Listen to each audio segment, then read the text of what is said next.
Alhamdulillahi Rabbil Alameen wassalatu wassalamu ala Sayyidil Mursalin amma ba'd fa'a'udhu billahi minash shaitanir rajim bismillahir rahmanir rahim সকলে আমার সাথে পড়ো আসসালাতু ওয়াসসালামু আলাইকা ইয়া রাসূলুল্লাহ আসসালাতু ওয়াসসালামু আলাইকা ইয়া হাবিবাল্লাহ আসসালাতু ওয়াসসালামু আলাইকা ইয়া নবিয়াল্লাহ وعلى آلك وأصحابك يا نور الله প্রিয় নবী রাসূল আরবি সাল্লাল্লাহু তাআলা আলাইহি ওয়া আলিহি ওয়াসাল্লামের উপর দুরূদ শরীফ পাঠ করার অগণিত ফজিলত ও বরকত রয়েছে। হাদিসে পাকের মধ্যে রয়েছে আল্লাহর প্রিয় হাবিবে লাবিব দু জাহানের বাদশাহ মায়ের নবী কামলিওয়ালা নবী মুহাম্মদ রাসূলুল্লাহ সাল্লাল্লাহু তাআলা আলাইহি ওয়া আলিহি ওয়াসাল্লামের উপর দরুদ শরীফ পাঠ করার অগণিত ফজিলত ও বরকত রয়েছে। তারই মধ্যে থেকে আমরা একটি দরুদ শরীফের ফজিলত শ্রবণ করব, যে আমাদের প্রিয় নবী রাসূল আরবি সাল্লাল্লাহু তাআলা আলাইহি ওয়া আলিহি ওয়াসাল্লামের উপর দরুদ শরীফ পাঠ করলে আল্লাহ পাক রব্বুল আলামিন আমাদেরকে দরুদ শরীফের তোহফা হিসাবে কি আমাদেরকে দান করবে। তো হাদিসের কিতাবের মধ্যে রয়েছে আল্লাহ রাসূল সাল্লাল্লাহু তাআলা আলাইহি ওয়া আলিহি ওয়াসাল্লাম বলেছেন যে ব্যক্তি রাসূলুল্লাহ সাল্লাল্লাহু তাআলা আলাইহি ওয়া আলিহি ওয়াসাল্লামের উপর একবার দরুদ শরীফ পাঠ করবে, আল্লাহ পাক রব্বুল আলামিন ওই ব্যক্তির উপর 10টি রহমত প্রেরণ করবেন। সুবহানাল্লাহ। শুধু তাই নয়, ওই ব্যক্তির 10টি গুনাহকে আল্লাহ পাক রব্বুল আলামিন মাফ করে দিবেন। শুধু তাই নয়, ওই ব্যক্তির 10টি পদের মর্যাদাকে বৃদ্ধি করে দিবেন। তো 10টি রহমত, একটি রহমত তার উদাহরণ বলা হচ্ছে যে উহুদ পাহাড়ের চেয়েও বড়। আল্লাহ পাক রব্বুল আলামিন ওনার প্রিয় হাবিব সাল্লাল্লাহু তাআলা আলাইহি ওয়া আলিহি ওয়াসাল্লামের উপর একবার দরুদ শরীফ পাঠ করলে 10টি রহমত প্রেরণ করা হয় বান্দার উপর। তো কিতাবের মধ্যে এরকম আছে যে একটি রহমত কতটুকু বড়, আল্লাহ পাক রব্বুল আলামিনের একটি রহমত কতটুকু বড় হতে পারে। তো উলামায়ে কেরামগণ বললেন যে আল্লাহ পাক রব্বুল আলামিনের একটা রহমত হচ্ছে উহুদ পাহাড়ের চেয়েও বেশি বড়। এটা একটা উদাহরণ। আল্লাহর রহমত তো দেখা যায় না বা বড় কোন আকারে আকৃতি করা যায় না, জাস্ট একটা আমাদের বোঝানোর জন্য, সান্ত্বনা দেওয়ার জন্য যে আল্লাহ পাক রব্বুল আলামিনের রহমত কতটুকু বড় আছে। যাই হোক, আমরা আজকে এখানে একত্রিত হয়েছি শুহাদায়ে কারবালা ইমামে হুসাইন রাদিয়াল্লাহু তাআলা আনহু স্মরণার্থে। আর 10ই মুহররম হযরত ইমামে হুসাইন রাদিয়াল্লাহু তাআলা আনহুকে নির্মমভাবে ইয়েজিদিরা হত্যা করেছিলেন, শহীদ করেছিলেন। ওই ঘটনা থেকে আমরা কি অর্জন করতে পারি, আমাদের কি শিক্ষণীয় বিষয় আছে। তোমরা সবাই তলিবুল ইলম, তোমাদেরও শিক্ষা করা প্রয়োজন, এবং যারা আমার এই ভিডিওতে দেখতেছে তাদেরও শিক্ষা নেওয়া প্রয়োজন, যে আমাদের আসলে 10ই মুহররম থেকে কি শিক্ষা অর্জন করা আমাদের প্রয়োজন, এবং এই 10ই মুহররমের কিরকম তাৎপর্য রয়েছে। আল্লাহ পাক রব্বুল আলামিন সূরা বাকারার কোরআনের মধ্যে ইরশাদ করেন যে ইয়া আইয়ুহাল্লাযীনা আমানুস্তাঈনু বিস-সাবরি ওয়াস-সালাহ ইন্নাল্লাহা মা'আস-সাবিরিন। কোরআনের মধ্যে আছে যে ইয়া আইয়ুহাল্লাযীনা আমানু, হে ঈমানদাররা, তোমরা আল্লাহ পাক রব্বুল আলামিনের কাছে সাহায্য প্রার্থনা করো, সাহায্য চাও নামাজ এবং ধৈর্যের মাধ্যমে, এবং আল্লাহ পাক রব্বুল আলামিন ইন্নাল্লাহা মা'আস-সাবিরিন, যে ব্যক্তি ধৈর্য ধারণ করবে আমি তার সাথে রয়েছি। তো এই আয়াতটা আমি কেন বললাম, এই আয়াতের মধ্যে অবশ্যই কারবালার একটি ঘটনা লুকায়িত রয়েছে, এবং আল্লাহ পাক রব্বুল আলামিন এই আয়াতের মধ্যে ঘোষণা দিলেন যে তোমরা যখন পেরেশানির মধ্যে পড়ো, বিপদগ্রস্ত হও, তখন তোমরা আমার কাছে সাহায্য এবং ধৈর্যের মাধ্যমে কি করো, সাহায্য চাও, ধৈর্য এবং নামাজের মাধ্যমে আল্লাহ পাক রব্বুল আলামিনের কাছে যেন আমরা সাহায্য চাই। কেন সাহায্য চাবো আর কেন ধৈর্য ধারণ করবো? কারণ আল্লাহ পাক রব্বুল আলামিন কোরআনের মধ্যে যে জিনিসটা আদেশ করে সেই জিনিসটা আমাদের জন্য মানা কর্তব্য, আমাদেরকে মানতে হবে। আচ্ছা, এই আয়াতের সাথে কারবালার সাথে কিরকম সম্পর্কিত রয়েছে? আমরা যখন ইমামে হুসাইন রাদিয়াল্লাহু তাআলা আনহু জীবনী অধ্যয়ন করব বা ওনার জীবনীকে আমরা পড়ব, তখন আমরা দেখতে পারবো যে ইমামে হুসাইন রাদিয়াল্লাহু তাআলা আনহু কারবালার ময়দানে নামাজ আদায় করছেন। ইমাম হুসাইন কারবালার ময়দানে কি করছেন? নামাজ আদায় করেছেন এবং ধৈর্য ধারণ করেছেন। কি করেছেন? ধৈর্য ধারণ করেছেন। আল্লাহর কাছে দোয়া করেছেন নামাজরত অবস্থায় যে আল্লাহ, আমি যেন তোমার এই ইমতিহানের মধ্যে, তোমার এই পরীক্ষার মধ্যে আমি সঠিকভাবে যেন কামিয়াবি অর্জন করতে পারি। আল্লাহ, আমি যেন তোমার রেজামন্দিতে তোমার রাস্তায় শহীদ হতে পারি। এরকমভাবে আল্লাহর কাছে কি করছে? দোয়া করছেন, ধৈর্য ধারণ করছেন। যেভাবে এজিদিরা ইমামে হুসাইন রাদিয়াল্লাহু তাআলা আনহুকে কারবালার ময়দানে এতভাবে আঘাত করছে, তারপর আমার ইমামে হুসাইন রাদিয়াল্লাহু তাআলা পাল্টা আঘাত পারতে করে নাই। উনি যতটুকু সম্ভব আমাদেরকে এই কারবালার ময়দানের মধ্যে ধৈর্য ধারণ শিক্ষা দিয়ে গেছে।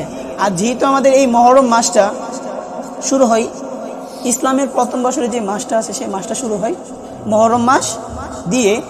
আর এই মহরম মাসের মধ্যে অনেক গুরুত্বপূর্ণ ও বরকত আছে। এই মহরম মাসটার মধ্যে অনেক গুরুত্বপূর্ণ এবং বরকত রয়েছে।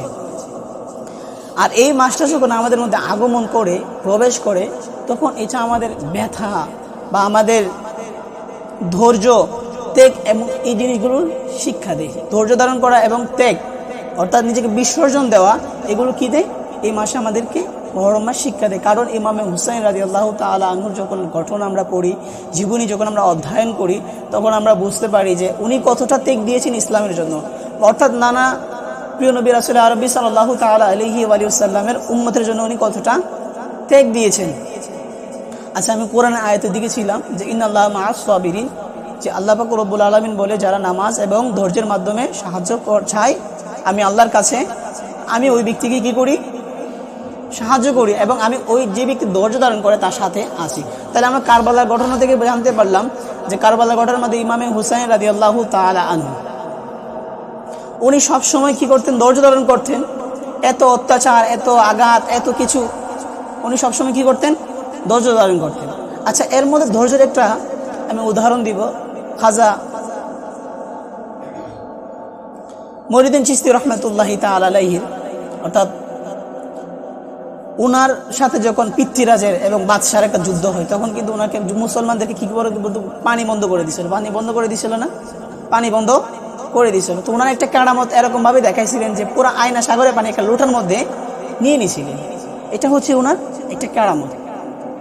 তো উনি নেওয়ার একটা কারণ ছিল যে উনি তখন বলছিল, তোমরা আমার ইমামে হুসাইন কারবালার ময়দানে পানি বন্ধ করে দিচ্ছ, কিন্তু আমার ইমাম হুসাইন যদি চাইতো অবশ্যই পানি পান করতে পারতো।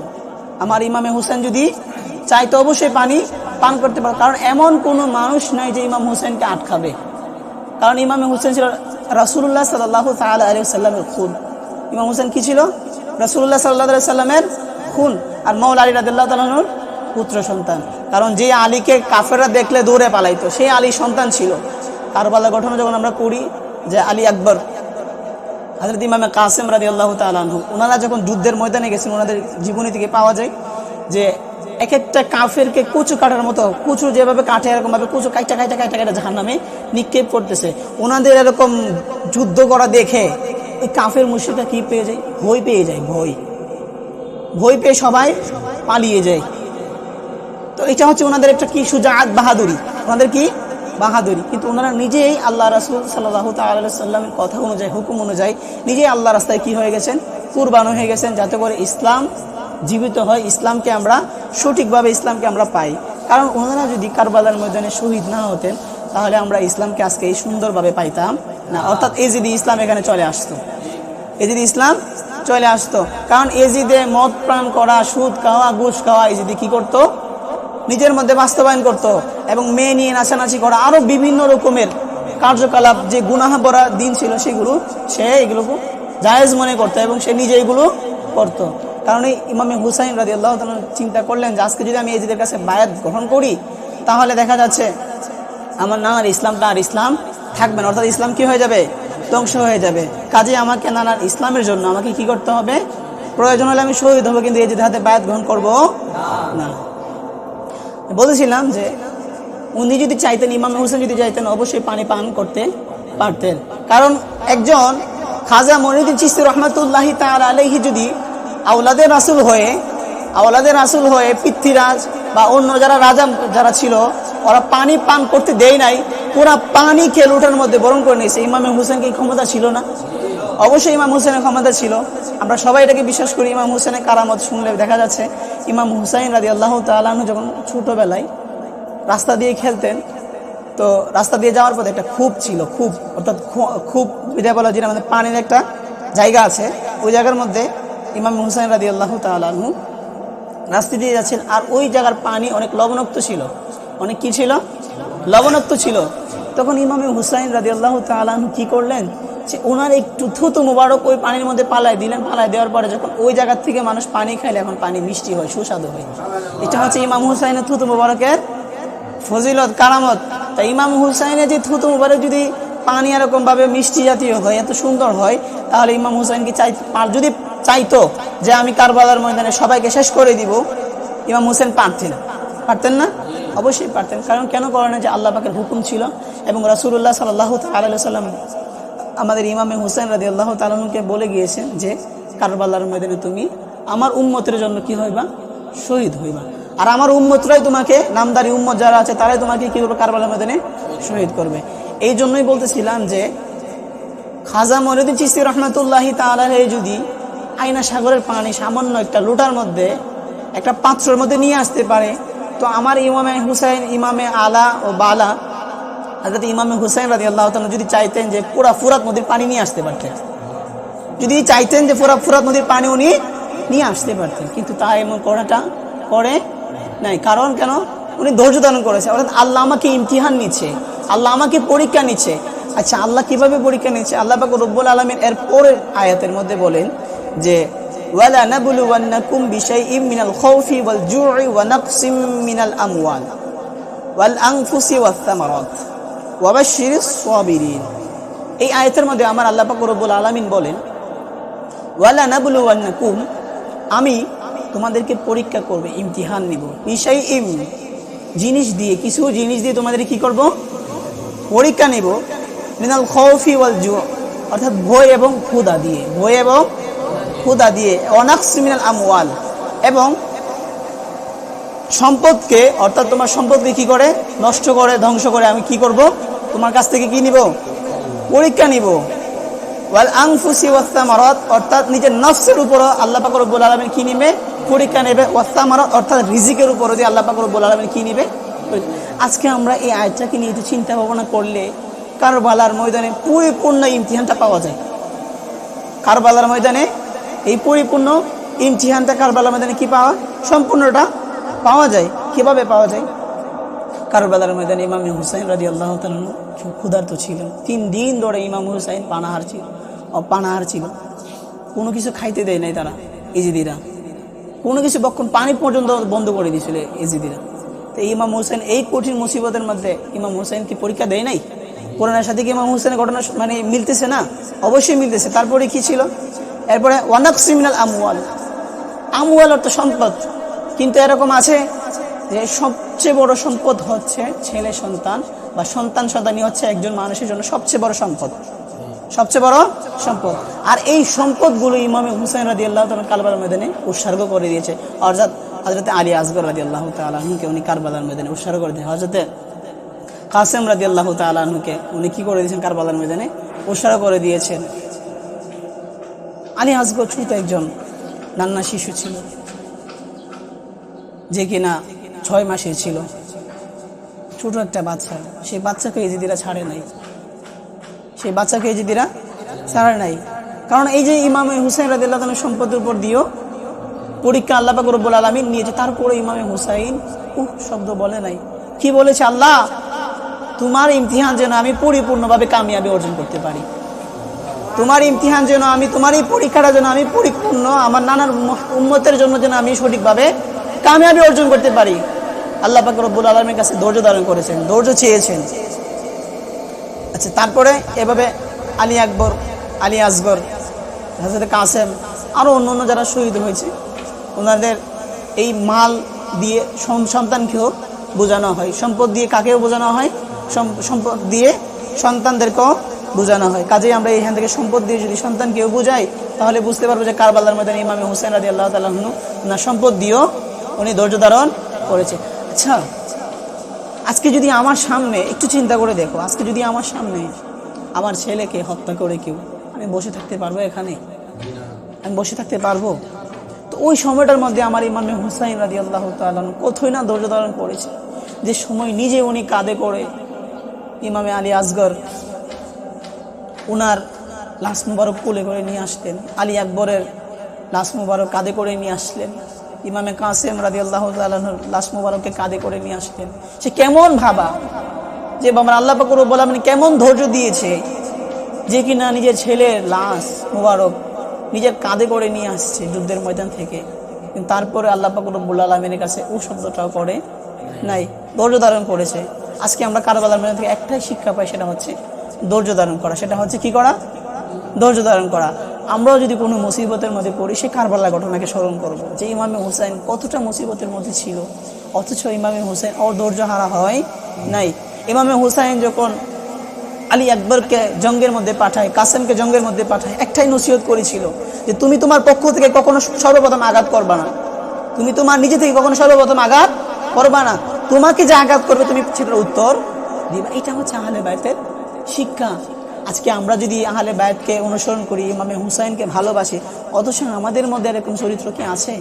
আমরা নিজের মুখ দিয়ে, নিজের জবান দিয়ে, নিজের হাত দিয়ে কত মানুষকে কত কষ্ট দিচ্ছি, অথচ আহলে বায়ত জঙ্গের ময়দানে দুশমনের সাথে যুদ্ধ করতেছে। তারপরে ইমামে হুসাইন শিক্ষা কি দিয়েছে যে তোমরা নিজে থেকে কখনো আঘাত করতে যাও না, যখন তোমাদেরকে আঘাত করবে তখন তোমরা কি করবা? তার প্রতি উত্তরে আঘাত করবা। এটা হচ্ছে ইমামে হুসাইনের শিক্ষা, যে ধৈর্য ধারণ করা। কাজে আসো আমরা সবাই এই ইমামে হুসাইন রাদিয়াল্লাহু তাআলা আনহুর জীবনী থেকে শিক্ষা নিই যে আমাদের ধৈর্য ধারণ করতে হবে। আর আল্লাহ পাক রব্বুল আলামিন তারপরে বলতেছে যে ওয়াসসামারাত হচ্ছে রিজিক, ওয়াসসামারাত মানে ফল, অর্থাৎ আমাদের রিজিক। কারবালার ময়দানে রিজিক বন্ধ হয়ে গিয়েছিল, পানি বন্ধ হয়ে গিয়েছিল, খাবার ছিল না, কারোই খাবার ছিল না, সবাই অনাহারে ছিল। তো কারবালার ময়দানে খাবার বন্ধ হয়েছে না, এই ঘটনা সম্পূর্ণ এই আয়াতের যে ঘটনা আছে সেটা কারবালার ময়দানে বাস্তবায়ন হচ্ছে। আচ্ছা, তারপরে আল্লাহ পাক রব্বুল আলামিন কি বলে? অবাশশিরিস সাবিরিন, অবাশশিরিস সাবিরিন, অর্থাৎ যারা ধৈর্যশীল বান্দা আছে তাদের জন্য কি সুসংবাদ রয়েছে।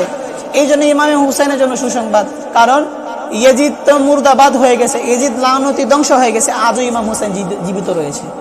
প্রতিটা আশিকে ইমামে হুসাইনের অন্তরের মধ্যে ইমাম হুসাইন কি রয়েছে? জীবিত আছে, জীবিত আছে। কারণ কেন? আল্লাহ পাকের সন্তুষ্টির জন্য উনি কারবালার ময়দানে নিজের ধন সম্পদ, মাল, ছেলে সন্তান যা আছে সবাইকে কি করে দিয়েছে? কুরবান করেছে। কিসের জন্য? একমাত্র রেজা ইলাহির জন্য, একমাত্র আমার আল্লাহ পাক রব্বুল আলামিনের রেজামন্দি হাসিল করার জন্য। কাজে আমরাও চেষ্টা করব যে ইমামে হুসাইনকে ভালোবাসি, যেহেতু ইমামে হুসাইনের যে আদর্শ আছে সেই আদর্শ আমাদের মধ্যে বাস্তবায়ন করা। আমরাও যেন বিপদ আসলে ধৈর্য ধারণ করতে পারি, আমরাও যেন যখন ইসলামের জন্য কোনো কিছু করতে হয় আমরাও যেন আমাদের সম্পদকে খরচ করতে পারি, আমরাও যেন আমাদের সন্তানদেরকে ইমামে হুসাইনের যে শিক্ষা দিয়ে গেছে সেই শিক্ষাগুলো আমরা দিতে পারি। আচ্ছা, ইমামে হুসাইন জীবনী থেকে অনেকগুলো জীবনী আছে, আমরা সবাই জানি, কিন্তু তারপরে আমি সংক্ষিপ্ত যেগুলো আমাদের শিক্ষণীয় বিষয় সেগুলো বলতেছি। আচ্ছা, ইমামে হুসাইন রাদিয়াল্লাহু তাআলা আনহু যখন 9 মুহররমের রাত্রে ইমামে হুসাইন রাদিয়াল্লাহু তাআলা যখন রাত হওয়ার পরে ইমামে হুসাইন রাদিয়াল্লাহু তাআলা আনহু সমস্ত লাইট অফ করে দিয়ে যারা 72 জন ছিল সবাইকে বললেন যে তোমরা চলে যাও মদিনায়, কারণ এই যে শত্রুতা আমাদের সাথে তোমাদের সাথে না, তোমরা চলে যাও। তখন সাথী সঙ্গীকে কি বলছিল যে হে ইমামে হুসাইন, আমরা যদি আপনাকে রেখে চলে যাই আর কাল কিয়ামতের দিন যদি আপনার নানা নবী করিম সাল্লাল্লাহু আলাইহি সাল্লাম আমাদেরকে জিজ্ঞাসা করে আমার এই ইমামে হুসাইন কারবালার ময়দানে বিপদে ছিল, তোমরা কিভাবে রেখে চলে আসলে, আমরা কি উত্তর দিব? আমরা আপনাকে রেখে যাব না। তখন ইমামে হুসাইন রাদিয়াল্লাহু তাআলা আনহু সবাইকে নিয়ে নামাজ আদায় করলেন। কি করছেন? নামাজ আদায় করলেন। নামাজ আদায় করার পরে আল্লাহ পাক রব্বুল আলামিনের প্রেমে একত্রিত হয়ে আল্লাহ পাকের ইবাদতে মশগুল হয়ে গেলেন। দেখেন, ইমামে হুসাইন জানতেন যে আমি দিন হলেই কারবালার ময়দানে শহীদ হব, অথচ ইমামে হুসাইন আল্লাহর ইবাদতকে ভুলে নাই। এই কারবালার ময়দানে আল্লাহ পাক রব্বুল আলামিনের ইবাদত করেছে, নামাজ পড়েছে। যখন ফজরের সময় হয়, আমার ইমামে হুসাইন রাদিয়াল্লাহু তাআলা আনহু সবাইকে নিয়ে নামাজ আদায় করলেন। নামাজ আদায় করে আমার ইমামে হুসাইন রাদিয়াল্লাহু তাআলা আনহু একাকিত্ব হয়ে কোরআন শরীফের কোরআন তেলাওয়াত করলেন। কি তেলাওয়াত করেছেন? কোরআন শরীফ তেলাওয়াত করেছেন। আমরা ইমামে হুসাইনের এই ঘটনা থেকে এটাই জানতে পারি যে আমাদের জীবনের মধ্যে উচিত কোরআনকে বেশি বেশি করে কি করা? তেলাওয়াত করা। আরে ইমামে হুসাইন এমন ইমামে হুসাইন ছিল, যখন ইয়েজিদিরা ইমামে হুসাইন রাদিয়াল্লাহু তাআলা মাথা মুবারককে দেহ মুবারক থেকে আলাদা করে দিয়েছিল, সেই মাথা মুবারক সূরা কাহফের আয়াত তেলাওয়াত করতেছিল। সেই মাথা মুবারক, দ্বিখণ্ডিত মাথা মুবারক, দেহ থেকে আলাদাকৃত মাথা মুবারক ইমামে হুসাইন রাদিয়াল্লাহু তাআলা আনহু কি করতেছিলেন? কোরআন তেলাওয়াত করতেছিলেন। অথচ নেজার মধ্যে তলোয়ারের আঘাতে ইমামে হুসাইনের মাথা দ্বিখণ্ডিত হয়ে গেছে, তারপরে ইমাম হুসাইন আমার আল্লাহ পাকের কালামকে ভুলে নাই। এটা দ্বারা আমাদেরকে কি মেসেজ দিচ্ছে ইমামে হুসাইন? দেখো দেখো, আমি আজকে বল্লমের আগার মধ্যে আমার মাথা মুবারক রয়েছে, তারপর আমি আল্লাহ পাক রব্বুল আলামিনের কালামকে ছাড়ি নাই। এই জন্য আল্লাহ পাক রব্বুল আলামিন এর কোরআনকে পড়া, কোরআনকে বোঝা। কারণ আহলে বাইতে আতহারদের জীবনই ছিল কোরআনকে নিয়ে গবেষণা করা। কারণ একটা উদাহরণ দিয়ে কিরকম ছিল আহলে কোরআনের প্রতি, কিরকম আহলে বাইতের জ্ঞান ছিল, যে মৌলা আলী রাদিয়াল্লাহু তাআলা আনহু বলে যে আমি যদি সূরা বিসমিল্লাহির রহমানির রহিম, সূরা না এটা, শুধু বিসমিল্লাহির রহমানির রহিমের বার তাফসীর করি, কি করি? বা যে বা একটি হরফ আছে, সেই বার তাফসীর করি, তাহলে 70টা উটের বোঝাই হয়ে যাবে, তাহলে বার তাফসীর শেষ হবে না। 70টা উটের বোঝাই হবে, কিন্তু বার তাফসীর করা শেষ হবে না। কাজে এই আহলে বাইত আতহার কোরআনকে অনেক মহব্বত করতেন, কোরআনকে ওনাদের নিজের জীবনের মধ্যে অনেকভাবে আকৃত হয়েছে। আসুন না আমরা শুধু ইমাম হুসাইনকে মুখে না ভালোবেসে অন্তর থেকে ভালোবাসি, মুখে ভালো না বেসে আমরা কাজে কর্মে ইমাম হুসাইনকে ভালোবাসি। ইমাম হুসাইনে যা করে গেছে তা আমাদের নিজের জীবনে বাস্তবায়ন করা যায়, এটাই হচ্ছে পরিপূর্ণ ভালোবাসা। ইমাম হুসাইনে যা করেনি তা আমরা করব না। ইমাম হুসাইন রাদিয়াল্লাহু তাআলা আনহু আমাদেরকে শিক্ষা দিয়ে গেছে ধৈর্য ধারণ করা, আমরা ধৈর্য ধারণ করবো বিপদ আসলে। ইমাম হুসাইন রাদিয়াল্লাহু তাআলা আনহু এই কারবালার ময়দানে গিয়েও নামাজ আদায় করেছেন, আমরা নামাজ আদায় করব। ইমাম হুসাইন রাদিয়াল্লাহু তাআলা কারবালার ময়দানে গিয়ে কোরআন তেলাওয়াত করেছেন, আমরা কোরআন তেলাওয়াত করব। আসুন না প্রিয় ইসলামী ভাইয়েরা, আমরাও ইমাম হুসাইনের মহব্বত নিয়ে, ইমাম হুসাইনের মহব্বত নিয়ে 5 ওয়াক্ত নামাজ, নফল নামাজ আমরা তেলাওয়াত করি ইমাম হুসাইন রাদিয়াল্লাহু তাআলা আনহুর প্রেমে। আচ্ছা, আর জায়গার মধ্যে কোরআন শরীফের পরে আয়াতে বলেছে আল্লাযীনা ইযা আসাবাতহুম মুসিবা, যখন তোমাদের কাছে কোনো বিপদ আসে তখন তোমরা কি করো? আল্লাযীনা ইযা আসাবাতহুম মুসিবা, তোমাদের কাছে যখন কোনো বিপদ আসে তখন তোমরা বলো ক্বালু, তোমরা বলো ইন্না লিল্লাহি ওয়া ইন্না ইলাইহি রাজিউন, অর্থাৎ আমরা আল্লাহর থেকে এসেছি এবং আল্লাহর দিকে আমরা প্রত্যাবর্তন করব।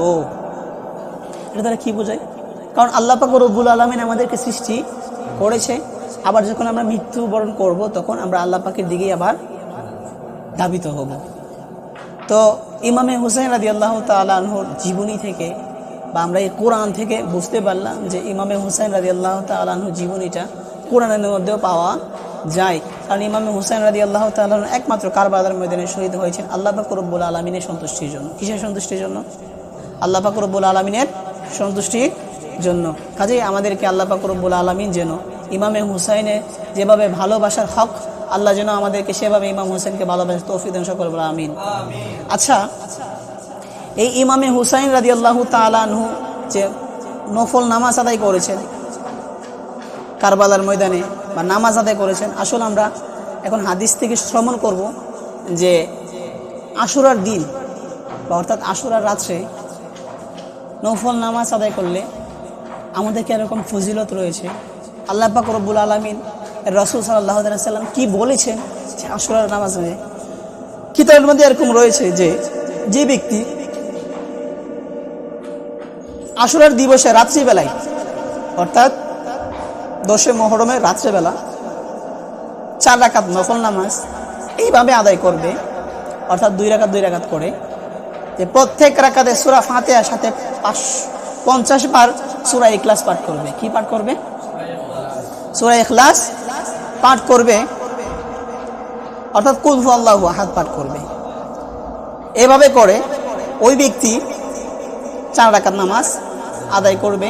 তাহলে আমার আল্লাহ পাক রব্বুল আলামিন বলেন যে রাসূলুল্লাহ সাল্লাল্লাহু আলাইহি সাল্লাম বলেন যে ওই ব্যক্তির জীবনের 50 বছরের গুনাহ আল্লাহ পাক রব্বুল আলামিন মাফ করে দিবেন। এবং তাই করবে না, শুধু তার জন্য জান্নাতের মধ্যে একটি মহল তৈরি করবে। তার মধ্যে জান্নাতের মধ্যে একটি কি করবেন?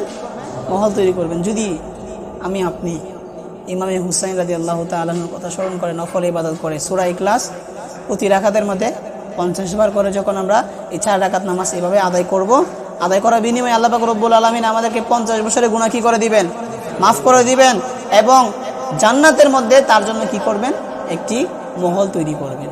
কাজেই কেননা আমরা এই 10 মুহররম আমাদের সামনে আসতেছে, আশুরার রাত, আমরা ইমামে হুসাইনের কথা স্মরণ করব, ইমামে হুসাইনের জীবনী পড়ব, ইমামে হুসাইনের ঘটনাকে স্মরণ করে আমরা কান্না করব। কারণ হাদিসে পাকের মধ্যে আছে যে ব্যক্তি ইমামে হুসাইন রাদিয়াল্লাহু তাআলা আনহুর ঘটনা শ্রবণ করে কান্না করে, খাজা মঈনুদ্দিন চিশতিও বলেন যে ইমামে হুসাইন রাদিয়াল্লাহু তাআলার জন্য কান্না করলে ইমাম হুসাইন তাকে ছাড়া জান্নাতে যাবে না। তো হাদিসে পাকের মধ্যে রাসূল সাল্লাল্লাহু আলাইহি সাল্লাম বলেছেন যে আমাদের আহলে বায়তের জন্য যে কান্না করবে তার জন্য আমার সুপারিশ নসিব হবে কাল হাসরের ময়দানে। কাজেই আমরা আহলে বায়তকে ভালোবাসি, অবশ্যই আহলে বায়তের জন্য আমরা কান্না করব, আহলে বায়তের কথা স্মরণ করে আমরা ওনাদের জীবনের থেকে শিক্ষা নিব। আল্লামা ইকবাল আলাইহি রহমা সুন্দর করে উনি একটা কবিতা লিখে গেছেন, যে উনি ওনার কবিতার মধ্যে অনেক সুন্দর করে একটা জিনিস কারবালার পুরো ঘটনাকে একটা কবিতার মধ্যে নিয়ে আসছেন। সেই কবিতা হচ্ছে মুঝে কুফা ওয়ালো। আসুন আমরা একটু পড়ার চেষ্টা করি কণ্ঠ দিয়ে, সুর দিয়ে। আল্লাহ পাক যেন আমাদেরকে এই নাজরানা ইমামে হুসাইন রাদিয়াল্লাহু তাআলা আনহুর দরবারে কবুল করেন, সকল বলে আমিন। মুঝে কুফা ওয়ালো মুসাফির न समझो, मैं आया नहीं हूँ बुलाया गया हूँ, कि मेहमान बना कर सताया गया हूँ। रोया नहीं हो रुलाया गया हूँ। আল্লামা ইকবাল কত সুন্দর করে এখানে বলতেছেন, হে কুফাবাসীরা, তোমরা আমাকে মুসাফির মনে করিও না, তোমরা আমাকে মুসাফির মনে করিও না, আমাকে তোমরা দাওয়াত দিয়ে এনেছো, আমাকে তোমরা দাওয়াত দিয়ে চিঠির মাধ্যমে তোমরা আমাকে কারবালার ময়দানে, এই কারবালার দিকে আসতে বলেছ। কত সুন্দর করে আল্লামা ইকবাল কারবালা ঘটনাকে ওনার শেরের মধ্যে তুলে ধরছেন। মুঝে কুফা ওয়ালো মুসাফির न समझो, मैं आया नहीं हूँ बुलाया गया हूँ, कि मेहमान बना कर सताया गया हूँ। मैं रोया नहीं हूँ रुलाया गया हूँ। खुदा जाने कैसी है ये मेज़बानी, बहाते प्यासों का है बंद पानी। खुदा जाने कैसी है ये मेज़बानी, बहाते प्यासों कहे बंद पानी। मुक़द्दर में है हो ज़िक्र का पीना,